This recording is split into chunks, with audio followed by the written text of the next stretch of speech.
Satan disobeyed Allah only once and he was accursed. Allah forgives human beings in spite of their disobedience, frequent disobedience, if they repent. Will Allah forgive Iblees if he repents today?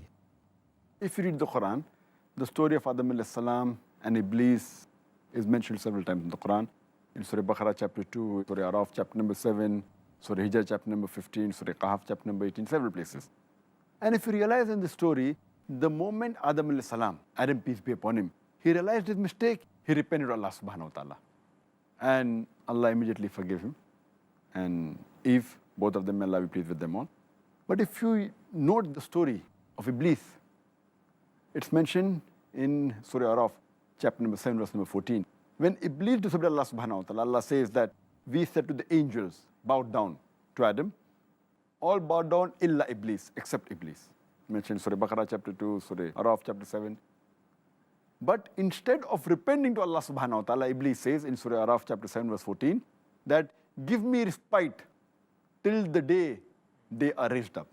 That means respite means, please delay my punishment. Give me respite and see what I do. He challenges Allah subhanahu wa ta'ala, that I challenge you. So Allah says in Surah Araf, chapter number 7, verse number 18, He gives them respite and says that all those human beings who follow you, I will fill hell with all of you. And as far as Iblees repenting, here the question doesn't come, because Allah further says in Surah Hijr chapter 15, verse 34, that he is the accursed one.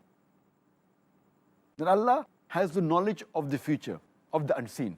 So Allah knows in advance that this person, he will never repent.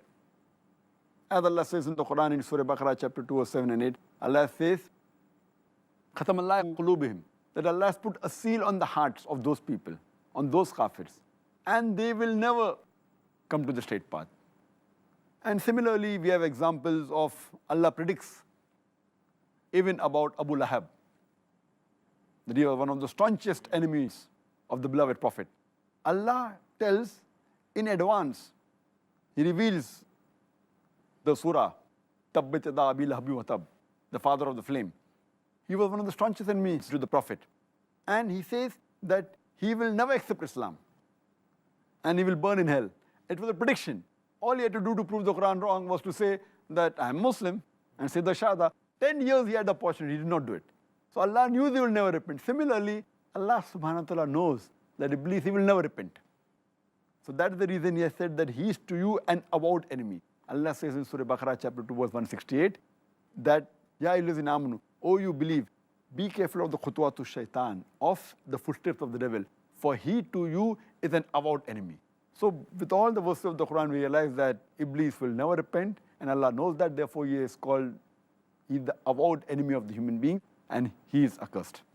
So he will never repent, he'll never ask for forgiveness.